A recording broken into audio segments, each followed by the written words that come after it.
Assalamualaikum warahmatullahi wabarakatuh. Doa terbaik buat ananda-ananda sekalian, siswa-siswi SMP Negeri 1 Keritang.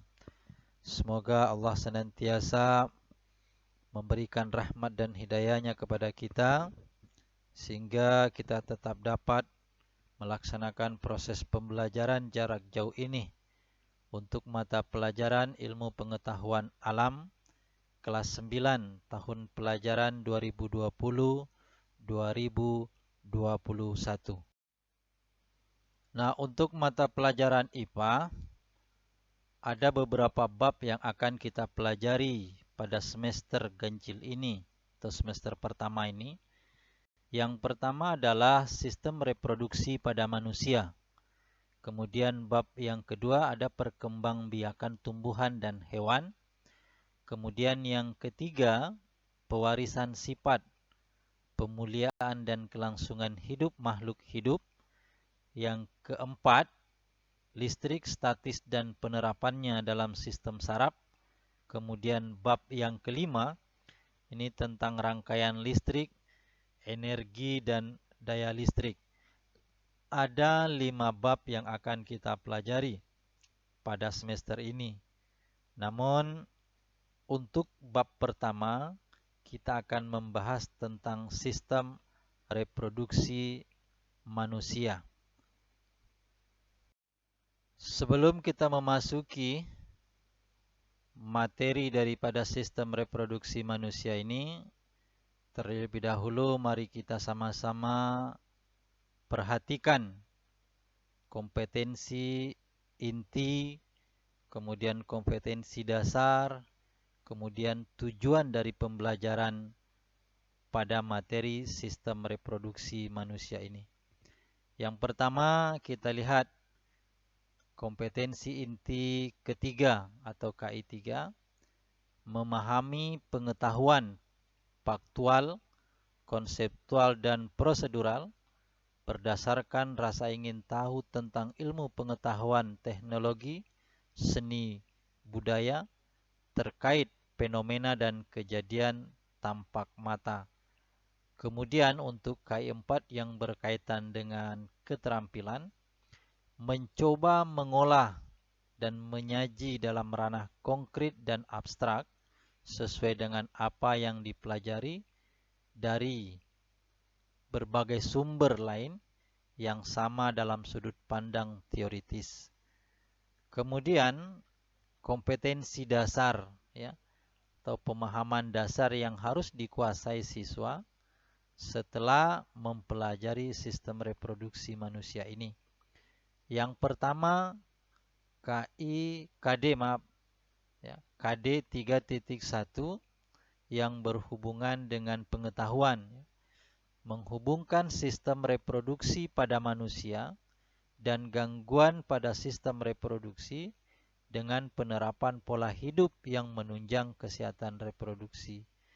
Nah, jadi pemahaman ini bagaimana kita menghubungkan antara sistem reproduksi kemudian kesehatan reproduksi terhadap pola hidup, ya, terhadap pola hidup yang menunjang kesehatan reproduksi manusia. Sementara untuk kompetensi dasar 4.1 yang berkaitan dengan keterampilan, yaitu bagaimana siswa dapat menyajikan hasil penelusuran informasi dari berbagai sumber terkait kesehatan dan upaya pencegahan gangguan pada organ reproduksi. Nah, artinya siswa harus mampu menyajikan informasi, ya, baik yang didapatkan dari sumber-sumber pembelajaran yang lain, ya, selain apa yang dijelaskan di dalam pembahasan ini nantinya, mungkin dari internet, dari majalah, atau mungkin dari kunjungan langsung pada rumah sakit atau puskesmas terdekat untuk KD 4.1. Nah, selanjutnya tujuan pembelajaran.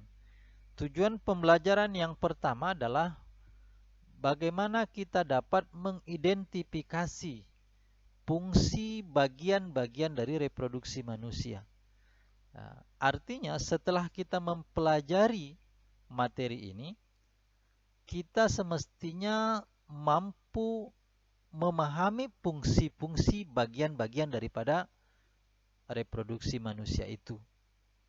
Ya. Kemudian yang kedua, menjelaskan tahapan-tahapan reproduksi manusia.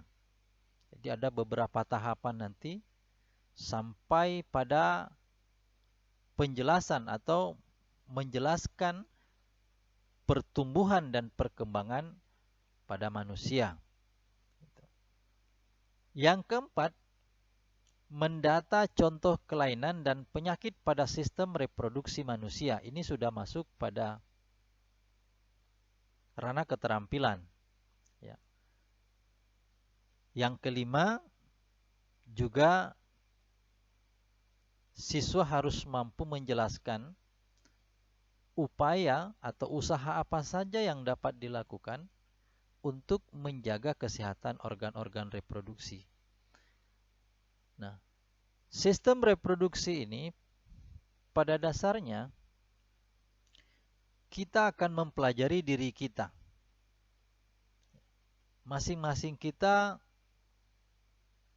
semua punya sistem reproduksi. Maka dari itu rasanya penting ya untuk kita pahami, perlu kita cerna dengan baik. Untuk apa? Tujuannya adalah bagaimana setelah kita mempelajari, setelah kita memahami materi ini, ya, kita dapat menjaga organ-organ reproduksi kita agar tetap sehat. Nah, itu tujuan utamanya. Untuk lebih memahami materi sistem reproduksi manusia ini, mari kita perhatikan uraian berikut yang diawali dengan organ reproduksi pada laki-laki. Nah, perhatikan ini adalah gambar struktur reproduksi laki-laki yang terdiri dari beberapa bagian.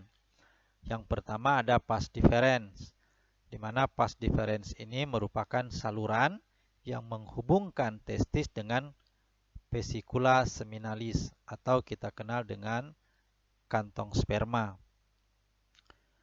Kemudian ada uretra. Uretra ini juga merupakan saluran ya, yang mana saluran ini nanti tempat lewatnya sel sperma yang dikeluarkan dari tubuh laki-laki. Selain itu, uretra ini juga berfungsi sebagai saluran kencing atau tempat keluarnya air kemih, ya, air kencing. Kemudian yang ketiga, ada penis. Mana penis ini merupakan alat kopulasi bagi seorang laki-laki. Yang keempat ada skrotum. Skrotum ini adalah kantong sakar, ya, kantong sakar atau disebut juga dalam bahasa biologinya skrotum. Skrotum ini berfungsi menjaga suhu di dalam testis ini agar tetap stabil, ya, sehingga suhunya itu cocok bagi kehidupan sel sperma yang ada di dalam testis itu. Nah, testis itu sendiri berfungsi sebagai tempat memproduksi sel-sel sperma. Sel-sel sperma yang telah diproduksi pada testis ini itu akan disalurkan melalui epididymis, ya, terus menuju saluran vas deferens sampai pada kantong sperma. Dalam kantong sperma ini, sel sperma akan ditampung dulu sebelum dikeluarkan melalui uretra, ya, sehingga keluar dari tubuh seorang laki-laki. Kemudian ada kelenjar Cooper dan kelenjar Cooper atau bulbauretra dan kelenjar prostat yang berfungsi menghasilkan cairan semen. Jadi dua kelenjar ini menghasilkan cairan semen. Fungsinya apa? Untuk memberi nutrisi pada sel sperma sehingga sel sperma itu lebih mudah untuk bergerak. Ya. Kemudian yang terakhir ada vesicula seminalis atau yang saya sebutkan tadi, ini adalah kantong sperma. Kantong sperma ini tempat menampung sel sperma yang telah diproduksi oleh testis tadi. Jadi di sini ditampung dulu. Nah, bagi seorang laki-laki yang belum menikah, ya, ketika kantong sperma ini penuh, maka sperma ini akan dikeluarkan melalui proses mimpi. Ada yang dikenal dengan istilah mimpi basah bagi laki-laki. Ya, ini biasanya terjadi, ya, pada umumnya terjadi pada laki-laki yang belum memiliki istri, ya. Gitu. Nah, inilah beberapa bagian utama daripada organ reproduksi pada laki-laki. Nah, jadi sel sperma itu berawal dari testis. Ya. Sel sperma yang diproduksi oleh testis nanti akan disalurkan melalui epididymis, kemudian melalui saluran vas deferens, ditampung di dalam kantong sperma, kemudian dikeluarkan melewati dua kelenjar ini.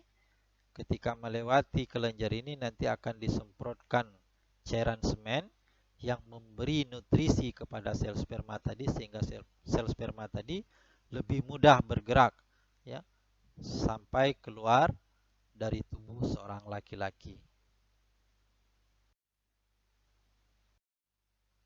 Nah, selanjutnya selain laki-laki juga terdapat organ reproduksi pada perempuan.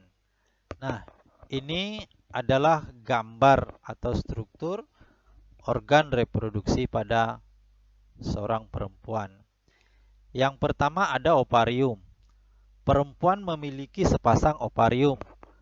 Ada yang di sebelah kiri dan kanan berpasangan. Ya. Sebelah kiri dan kanan. Nah, di mana ovarium ini berfungsi untuk menghasilkan sel telur atau yang dikenal dengan istilah ovum. Ovum yang dihasilkan ovarium ini akan dikeluarkan, dilepaskan. Ya, dilepaskan yang nantinya ditangkap oleh umpudibulum. Proses pelepasan sel telur dari ovarium ini disebut dengan proses ovulasi. Ya, proses ovulasi. Sel telur yang sudah masak tadi dilepaskan, ya, sel telur yang telah masak dilepaskan oleh ovarium yang disebut dengan proses ovulasi, ditangkap oleh infundibulum, kemudian berenang, ya, mengalir melalui sebuah saluran yang dikenal dengan tuba Fallopi. Nah, pada saat berada di dalam tuba Fallopi ini, ketika bertemu dengan sel sperma, maka akan terjadi proses pembuahan. Jadi proses pembuahan itu atau yang dikenal dengan fertilisasi itu terjadi di saluran tuba Fallopi. Nah, terus menuju rahim. Ini adalah rahim atau disebut juga dengan uterus. Ya, jadi ini adalah rahim, di mana rahim ini adalah tempat menempelnya sel telur yang sudah masak tadi. Ya. Kalau dia tidak terbuahi, ketika menempel di dinding rahim ini, maka dia akan mati, terkelupas, meluruh, sehingga keluar dalam bentuk darah. Itulah yang disebut dengan menstruasi pada perempuan. Tapi kalau terjadi proses pembuahan, ya, terus menempel di dinding rahim ini, maka dia akan terus berkembang menjadi janin. Disinilah tempat berkembangnya janin sampai nanti menjadi calon bayi yang siap untuk dilahirkan. Nah, kemudian ada endometrium, ya, dinding bagian luar rahim ini. Kemudian ada vagina. vagina ini tempat lewatnya bayi keluar. Ya, kemudian ada serviks. Serviks ini adalah mulut rahim. Nah, ini adalah bagian daripada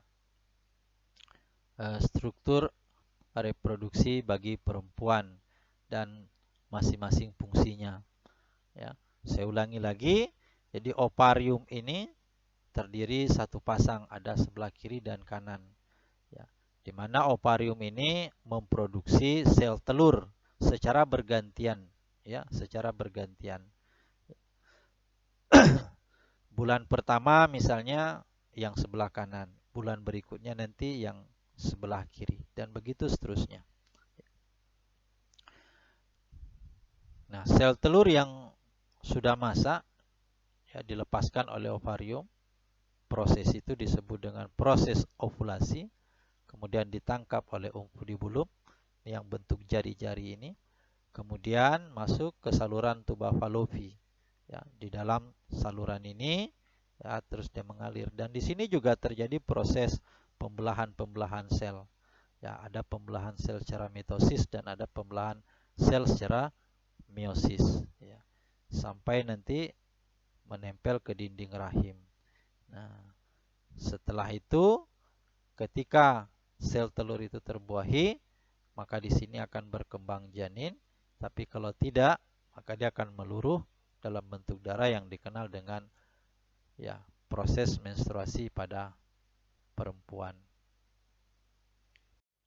Nah, inilah saya kira uraian singkat tentang organ reproduksi pada perempuan dan fungsinya.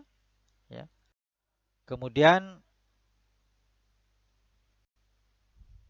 mari kita simpulkan dari penjelasan di atas tadi. Di bagian utama daripada sistem reproduksi pada laki-laki itu terdiri dari testis, kemudian penis dan vas deferens. Kemudian pada perempuan terdiri dari ovarium, ada uterus atau rahim, dan vagina. Nah, sistem reproduksi laki-laki akan menghasilkan sel yang dikenal dengan sel sperma. Kemudian pada perempuan juga menghasilkan sel kelamin yang disebut dengan sel telur atau ovum. Nah, peleburan atau pertemuan antara sel kelamin laki-laki dan sel kelamin perempuan itu disebut dengan proses pembuahan atau fertilisasi. Nah, itulah kesimpulan pembelajaran kita pada kali ini. Semoga bermanfaat. Jika ada hal-hal nanti yang kurang jelas, ya, kemudian ada penjelasan dari buku pegangan siswa yang tidak dimengerti, mari kita diskusikan sama-sama, mari kita berinteraksi di dalam jaringan WhatsApp yang sudah disediakan. Ya, yang jelas tidak melenceng dari apa yang kita bahas. Ya. Nah, kemudian sebelum Bapak akhiri, untuk materi pembelajaran berikutnya, lanjutan dari materi ini nanti kita akan bahas pertumbuhan dan perkembangan yang manusia ini, pertumbuhan dan perkembangan manusia yang diawali dari janin nanti sampai menjadi manusia dewasa. Kemudian ada kelainan ini ya, bukan kelainan, kelainan dan penyakit pada sistem reproduksi manusia. Apa-apa saja nanti penyakit-penyakit yang dapat disebabkan oleh yang dapat terjadi maksudnya pada sistem reproduksi manusia. Kemudian kesehatan organ reproduksi. Nah, kesehatan ini tentunya bagaimana upaya yang dapat kita lakukan untuk mencegah penyakit-penyakit sistem reproduksi ini, sehingga organ reproduksi kita tetap dalam kondisi sehat. Nah, sekian yang dapat Bapak sampaikan dalam pertemuan singkat ini. Ya, semoga ini tidak mengurangi makna dan manfaat dari proses pembelajaran dalam kondisi pandemi ini.